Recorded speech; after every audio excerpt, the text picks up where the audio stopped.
Hope you are well and staying safe. In this video I've got a float glass project for you. This is one that has a little bit of a mystery about it, so hang around and we'll get into that shortly. Now, you may have noticed that I've been sharing some photos in the community.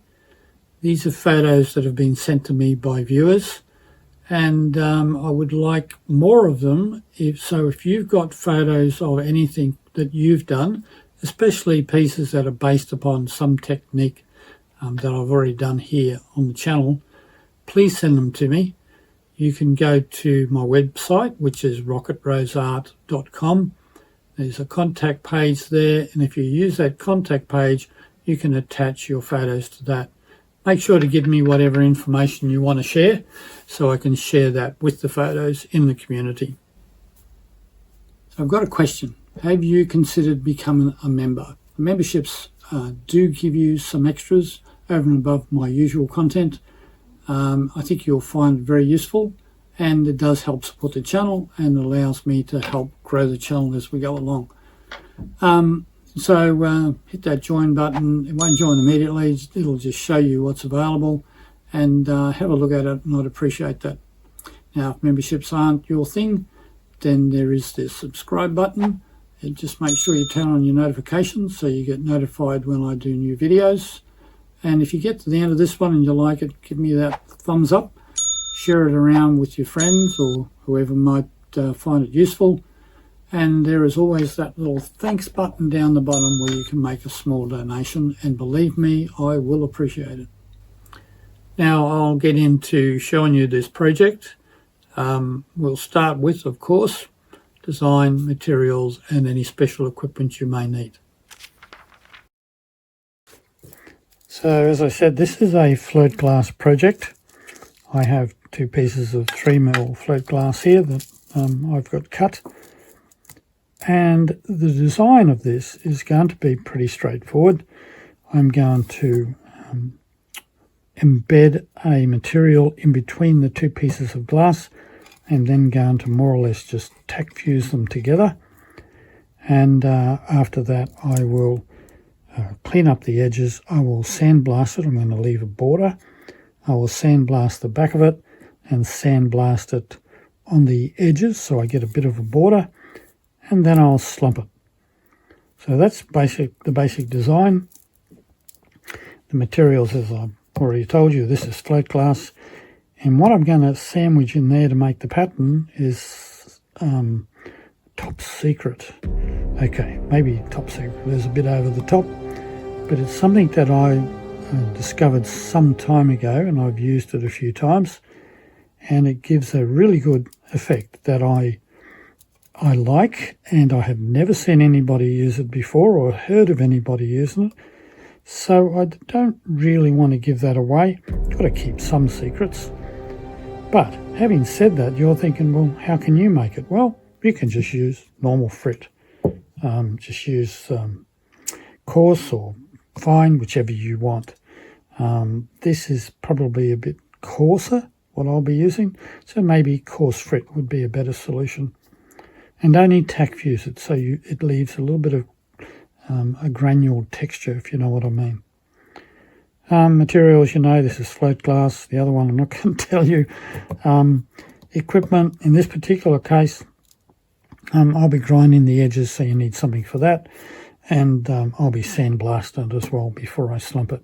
And I'm sandblasting it prior to slumping because I still want the sandblasted finish, but I just want to soften it a little bit during the slump.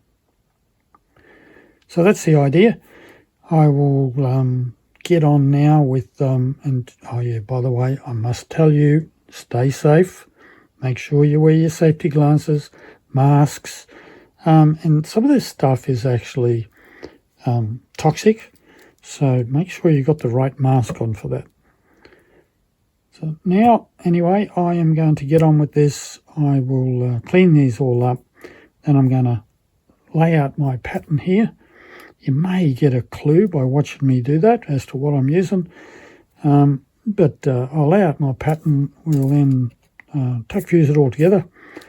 And tomorrow we'll finish it off. Actually, I won't finish it off. tomorrow I'll have to sandblast it and slump it.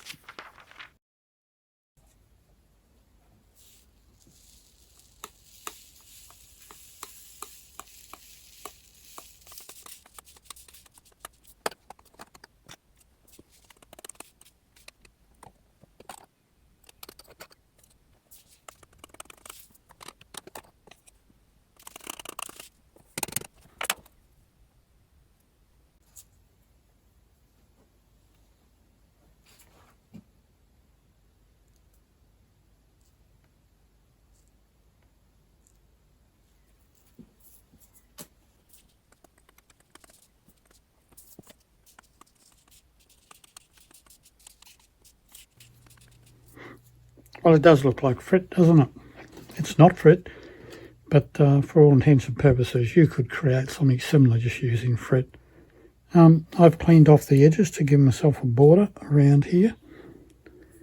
And the reason I've done that is because this will not melt when the glass does, or will not go tacky, because I'm only taking it to a Tack Fuse.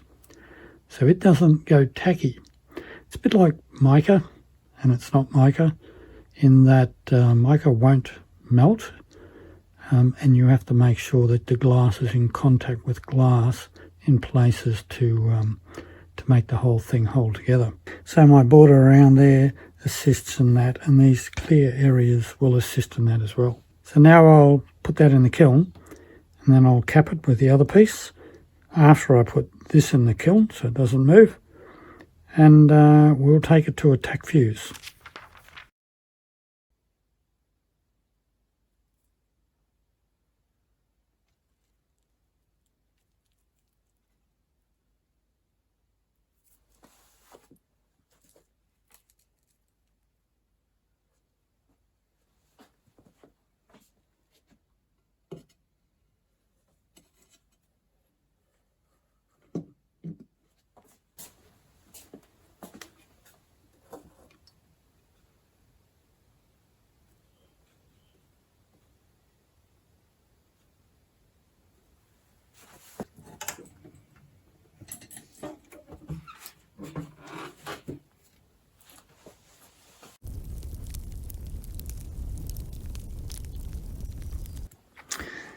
Right, I don't normally work with float glass, so the final temperature that I used was a lot higher, and it gave more of a contour fuse than a Tack Fuse. So I am not going to put the schedule up for this, simply because I wouldn't rely on it. If you want to work with float glass, you'll have to do your own tests and that. And this also has got a haze to it, which is probably devitrification. But that's all right. I actually quite like it. It was unplanned, but I actually quite like that that look. So that's the piece. After firing, as you can see, it's retained most of its colours. It does change colour slightly, but it has retained most of its colour. Now there is a texture. You can see it in the reflection there, which I said we would have, because what's embedded in here doesn't actually melt. The temperatures we go to are not high enough to actually melt it.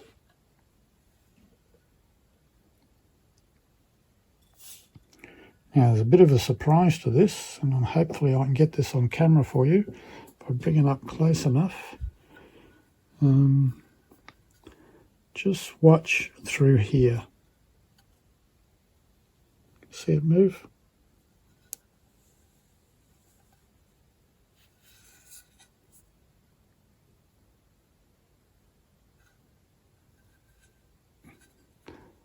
So you can see that the material in the middle there moves around because it doesn't melt. It's not held in place. Some of it is, of course, on the sides here where it's thinner, but where it's thicker, it's not held in place. So it causes a little bubble in there, and the material can move around. Really nice effect. So I've changed my mind about what I'm going to do with this. I was going to slump it just into a slight curve that way. Changed my mind. What I'm going to do is I'm just going to straighten up all these edges make them nice and round on the grinder over there. And then I'm going to mask off so I leave a border, and then I'm going to sandblast the whole piece. Oh, well, not the whole piece, the back of it and the edges here. And I will look at the finished sandblasted piece before I decide whether I want to put it back in a kiln and go to slump temperatures just to put a softer finish on that sandblasting. But at the moment I think I probably won't do that, and we'll see what happens.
So you may have noticed in that the material inside was tending to mix up a bit more. That's more than I would really have preferred. I think that's because I needed to slump it even more. I should say slump it, fuse it even more, because it hasn't touched down enough in places, and I probably could have put a few more little touch spots and made the material a bit thinner so it held it in place a bit better. But that's, I believe, because of the float glass, which I don't normally use. I normally use the Bullseye 90, and with that I would have had a bit more control. This one, I just needed to fuse it a bit longer. Now you'll see here one of the tests that I made when I was originally testing this material. These are the sorts of tests that I make regularly, and they're the ones that I will be making videos about, and as a member that's what you'll be able to have access to. If you've got any questions about it, please put them in the comment section below and I'll try to answer them for you.